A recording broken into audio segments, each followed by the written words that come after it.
It's that time of the year again when we get a new Call of Duty and everybody flocks to it, and I play it for 2 weeks and I go, is this better or worse than last year's, and will I play it more? I decide that I won't play it more and we move on. But this year, could it be different? I don't know. They didn't pay me and they did not get me out there to COD Next, so I'm happy to give you my unfiltered opinions. Not that I wouldn't be doing that anyways, but you know, sometimes people are like, if you get invited over there, you're gonna say nicer things than if you didn't, and I don't think that's true, honestly. It's just when you're around your friends and you're around community members and you're the first to play the game, sometimes the adrenaline kicks in and you don't have a good understanding of what's cool and what's not actually cool. So after 10 hours of gameplay, what do I feel about this game? And let's start with the obvious. It's the movement that everybody's going to be talking about. I've heard the word Omni movement. I hate that word. I've heard it too many times. It's a corporate buzzword, but I understand that that's what we're calling it.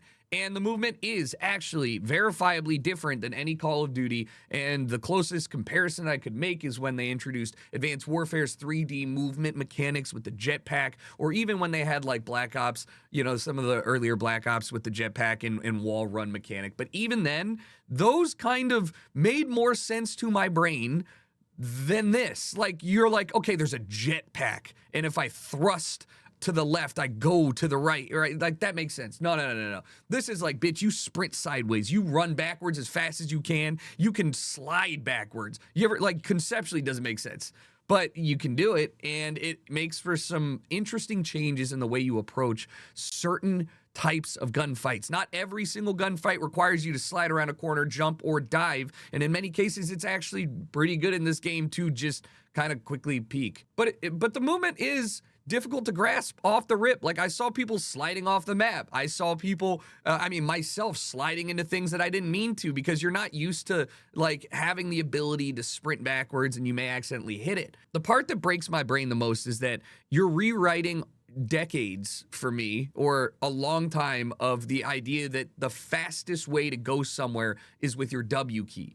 And that is hard to break in your mind. Like, when you're running through an open space, instinctually, I'm running W key facing forward, or maybe like angling with a W and a D, or a W and an A, and looking, you know, to my right or left to try and kind of get an early peek, but you're still facing forward. And what this lets you do, and I don't do well, is when you're approaching a door, instead of approaching it and turning with your character to aim down the hall, you can already be ADSing at a perfect perpendicular angle and not waste any time, you know, scanning the room, and just be pre-aiming, sprinting sideways, because that's the way they want you to do it. They don't want you to waste the half a second that you're doing turning your character. You can already be turned when you're in the engagement. So when you do that, and when you get to feel how slippery you can be running around the map, you start to get that idea like, man, this is kind of fun, and I see why they put this in. But at its core, this game is still Call of Duty. Like, literally, it's not rocket science. It's not going to change in any meaningful way. This is the biggest change we've had in probably 10 years. And even this is still not like enough to make anybody go, you know, I wasn't really into Call of Duty. I think I'm going to try it out this year. Like, if you were into Call of Duty and you don't currently play it, you might be more inclined to play this, especially with it on Game Pass, just to feel it out, man. I don't know, because it's the one thing that they've changed in the past X number of years that is meaningful and changes the feel of the game outside of which game engine you're currently playing on. But no, you're not going to be suddenly a fan of Call of Duty now. And yes, it does look as crazy cracked out as it seems, but I don't think it means you're washed. I'm not washed. I've been dropping 40, 50 kills a game. Yes, I've been trying, but also it's kind of fun when you get those moments that I feel like I've been missing in Call of Duties, because I've already done the 5-on feed, you know, sniper quick scopes with boots on the ground, but I haven't done a, you know, insane slide around a corner, kill a guy, turn around 360, you know, dive, kill another guy, get up. Like, it's cool how you can chain the movement together, and I do like that. All right, so that's the movement. Let's talk about the other important things, like guns. How do they feel when you're using them? Are they fun to use? Do they have personality? Do they have character? Not a ton of them do. Some of them are fun. Some are overpowered. The PDW is strong. This is a beta. I don't really give a shit about weapon balancing in the beta. They will change things. That's why we're doing it here. But what it can give you an idea into is, like, how do they think the game should be balanced. Should it be an SMG balanced game? Should it be a AR balanced game? Should they bounce towards snipers or away from it? And it seems like they are leaning, at least with these 4 maps in the beta currently. We still have 2 more that will come with the open beta, I believe. It seems like they are leaning towards an SMG heavy game because you are getting mapped by these laser beam SMGs that do enough damage with little to, little damage drop off. But you're getting mapped by these things. If you're not using an AR that has flinch resistance or something, there's a lot of view kick that happens both on the weapon when firing and when you're getting hit. The AK feels like it's got some kick, it's got some flavor to it, it's not a laser beam. And then meanwhile, the, M4, whatever that they're calling it, the XM, or especially the LMG, is just like a bullet hose. And sometimes that makes you feel like, well, what's the point? I gotta be a meta slave already. Talking about flinch is also another thing. Especially with sniping, I had a lot of difficulty. I never got in the flow, didn't feel like I was able to really get into some good quick scoping moments, and I felt like a lot of that came from the fact that when you get shot without a flinch resistant stock, especially with the sniper, your chances of hitting anything are virtually zero. The amount of flinch that you get is insane, and I get it, that seems realistic in some ways, but gone are the days of you getting shot and being able to quick scope in and shoot back the person because the gun, the scope is bouncing all over the place. I'm also probably washed, but in every other Call of Duty, especially Cold War, which a lot of people kind of compare the gunplay and movement to in this, minus a lot of the omnidirectional stuff, I was cruising, man. I was making a montage. I can't do shit in this game with the sniper. And I think that some of it is with the way the player models move around and how much faster people are sliding, moving. Like when somebody is diving, their model changes from, a vertical dude to a horizontal dude, or if they're diving towards you, it's like a quarter of the size. So it's hard for me, a boomer, to probably adjust to that in a quick scoping manner. But I mean, yeah, if we're playing search and destroy, no problem. Sniping felt great. Middle of the body, up, one-shot kill, most ranges. Scope speed's pretty slow, but the default scope is nice and crisp. They make you get to weapon level 40 to get the ACOG, which, I'm not grinding that shit. That's crazy to me, but they know what they want to do, and they're going to make you grind it because none of the attachments are shared. You have to unlock them on every single gun. And I don't know if I like that because that's a lot of grinding, but they did take away a lot of the attachments. So we've got 5, 6 grips, 4 grips, a couple stocks, a couple barrel options, and each one does distinctly something different. There's not 4 types of ADS speed 4 grips that have some numerical value that is different from each one, but you have no idea. And for that, I salute you. Thank you. There's not a need for endless customization for the sake of it, and I don't think that that's the way that Call of Duty should have kept going. I don't need Tarkov in Call of Duty. Even for me, I grew up playing the Call of Duty style that was no attachments. So it's like if I could go back to Pro Mod, I'd be super happy. And I'll touch on that at the end of the video about why I think fundamentally this Call of Duty is not going to change anything. It's not going to impress almost anybody that wouldn't be already impressed, and it's going to probably be the most selling Call of Duty ever. And while we're talking about the guns, we'll talk about the perks too. I'm not a huge fan of any system that isn't the Pick 10 system or the original Call of Duty 4 system. This one's kind of okay. It is a lot like Call of Duty 4's 3 perk system, but if you equip 3 of the same color perk, you get a 4th one that kind of makes you very strong in some aspect. Cool, I guess. I don't really care. I think that most people will run the same perk set as they always have done in Call of Duty, because inherently there are ones that are way better than others. I also just realized that there's initial scope sway when you scope in with the sniper that makes it kind of like if you are old enough, I think it was Black Ops 1, they purposefully nerfed quick scoping, so it was inaccurate when you scoped in, and it was not a great year for sniping, but it feels a little like that. In terms of bad weapons, the shotgun's the worst fucking dog water thing I've ever used in a Call of Duty. And I get that it's hard to kind of comfortably balance a big boomstick, but I'm getting hit markers from people in my face, and it is brutal to try and level up. And so, in typical me fashion, I spent a lot of my time running it because when you do get to, you know, chain some things together, it is really, really fun. But holy shit, it's really, really bad. And I wish they would just buff the damage, and maybe they will, like 20%, because you will lose every gunfight no matter what, unless they're facing away from you and you get a first shot and they don't turn on you. It's brutal, man. I care a lot about the way the game looks, okay? I care a lot about it because boring maps leads to, you know, fatigue of the game quicker.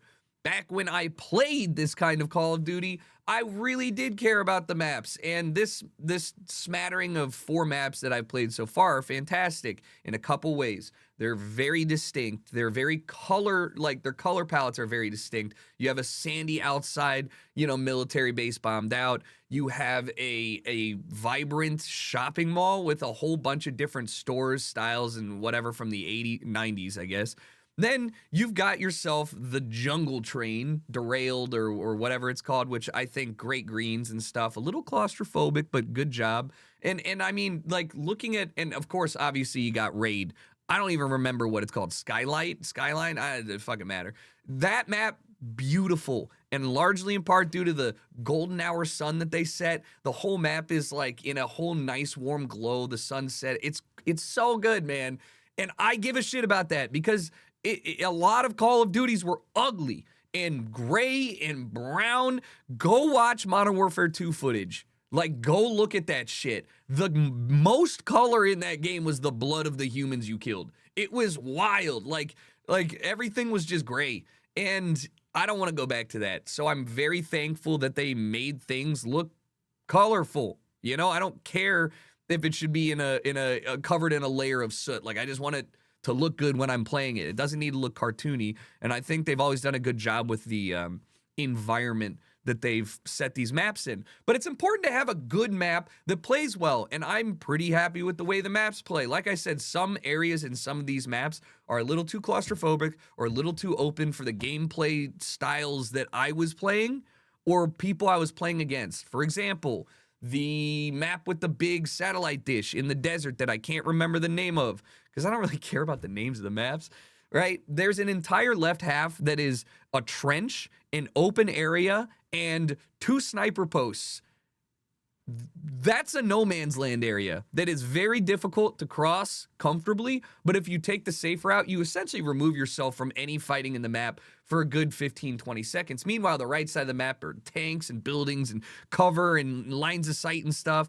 I don't like that side of the map, but I think it doesn't play as well as the rest of it. Derailed, the outside jungle map, those train hallways between the trains is claustrophobic and incredibly narrow, but also long.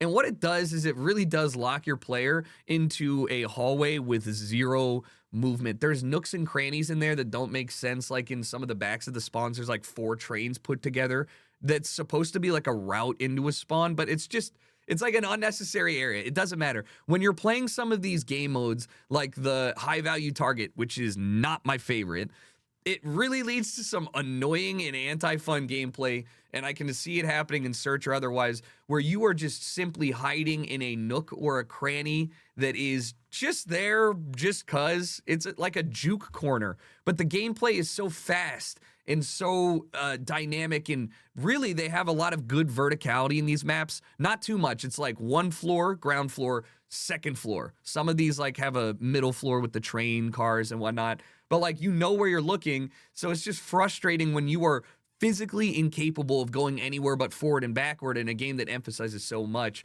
about moving from left to right and stuff. And similarly, when you're out in, you know, no man's land, you need some other cover to bounce around in between so you can really showcase that movement. And some of these places aren't as good as, say, the back alley of the shopping mall that has all those cars and dumpsters and you can duck in and out of stores. Like, that's a really, really fun map designed to me. So what do I think about all this, and why did you watch this entire video if you were thinking, maybe I want to hear what he has to say at the end? Look, what do I think about this game? From my gameplay, I think it's one of the more interesting Call of Duties in the last 5 years. I like the choices they've made, and I see the direction they've chosen, and I'm here for it. I think they need to continuously change small but important things in the game to keep Call of Duty a 24 or whatever year old franchise modern.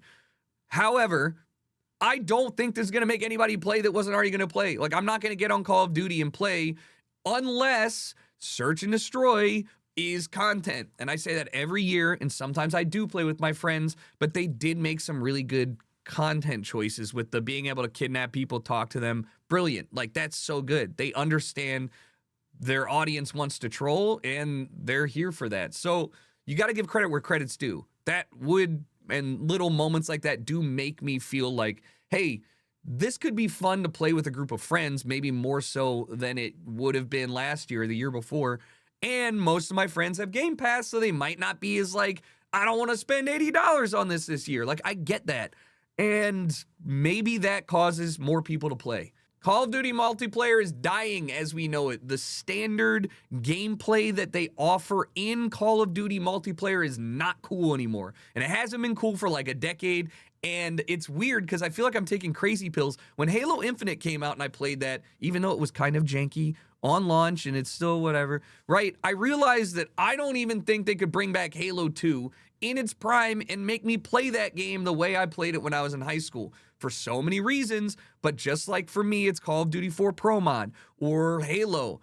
For you, it might be Modern Warfare 3 or Black Ops 4 or whatever. Everyone has a game that was during their glory days of free time and fun and friendship. You ain't getting that back, and that's okay. It's okay. You're not getting that back. But more importantly, the game modes that you're still playing now, gaming has changed so much since then. And the increased amount of like turnover in between your matches and whatever the hell they're prioritizing, where basically you're not playing with the same people every game. You're going in to a game for 8 to 12 minutes. You're not going to see these people again. You're not going to hear them again. Your teammates, unless you add them, never again. What's your incentive to talk, to build storylines, to get invested? There is no next game I will get you. It's lacking like a lot of the stuff that made it fun back in the day. All in favor of some other metrics, play times, whatever, and I get that.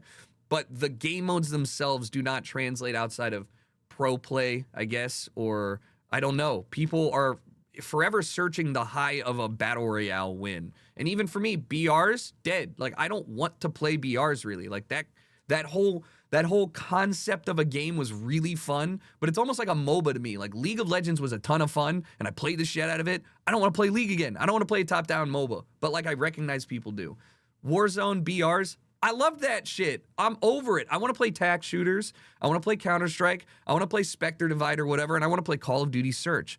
So, on that note, I am cautiously optimistic that I will have more reason to play for content in Search and Destroy if I can get friends to play with.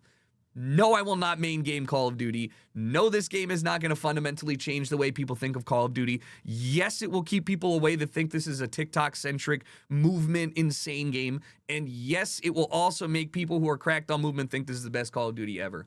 Ultimately, I think it sells better than any Call of Duty with the inclusion of Game Pass, and it's just a solid game. So overall, I think it's worth a try if you're not spending a ton of extra money or you think you're going to like it. I also don't think it's worth a try if you've never enjoyed Call of Duty or this looked meh to you. But there you go. So I will see you guys hopefully for some Search and Destroy if they decide to turn that shit on for the beta. Please.